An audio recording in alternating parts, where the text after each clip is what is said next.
Hey guys, welcome back. We're continuing to talk about absolute value inequalities and compound inequalities. In this video, we are going to look at interpreting and some word problems.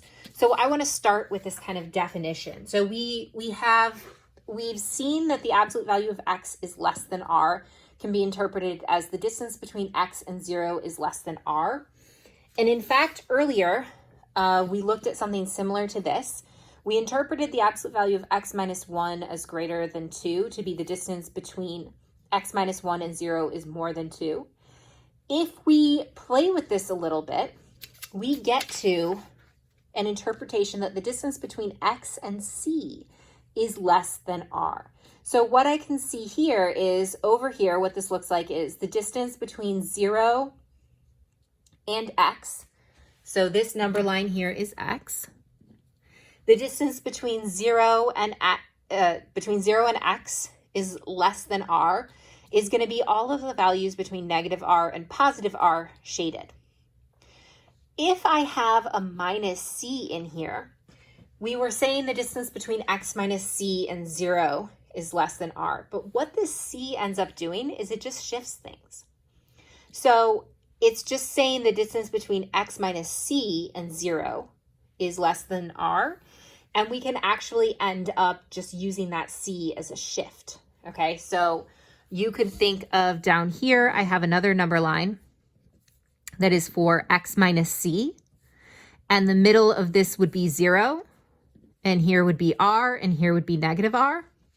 But if I add c to everything, just like I did here, I'm going to, so plus c, this goes away.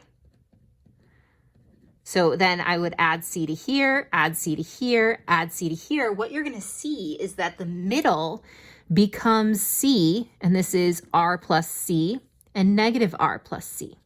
So what this is the distance between x and c is less than r. So this is a really helpful thing, a really helpful way for us to look at things. And if these were greater than, we would just change the less than to greater than. So we're going to keep that in mind when we look at word problems. So Amanda is apartment hunting in a specific area. She discovers that the average monthly rent for a 2-bedroom apartment is $600, but the actual price could differ from the average as much as $225. Write an absolute value inequality to describe this situation, solve the inequality. So the first thing I want to do is I want to define x.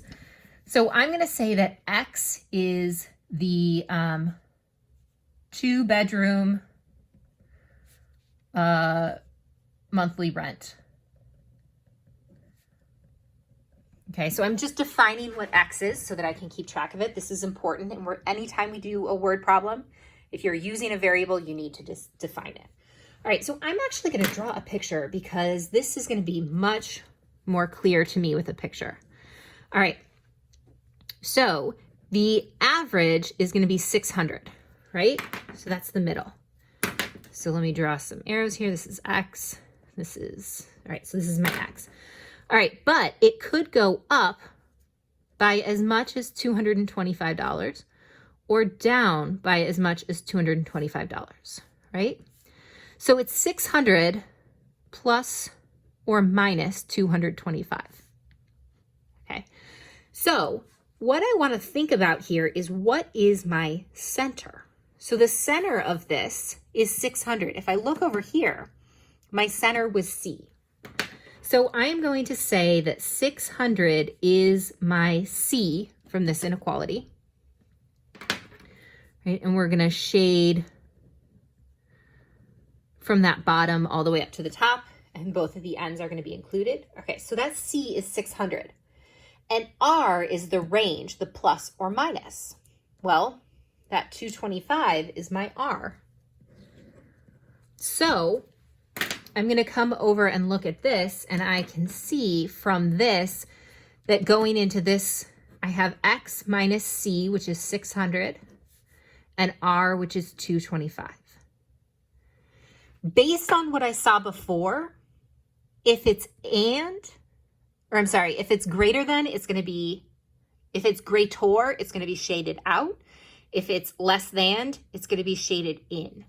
Because we are inside, things are close, this is going to be a less than or equal to. So this is going to be my inequality. because the difference is no more than 225. The amount of money I'm going to pay minus the average is not going to be more than 225.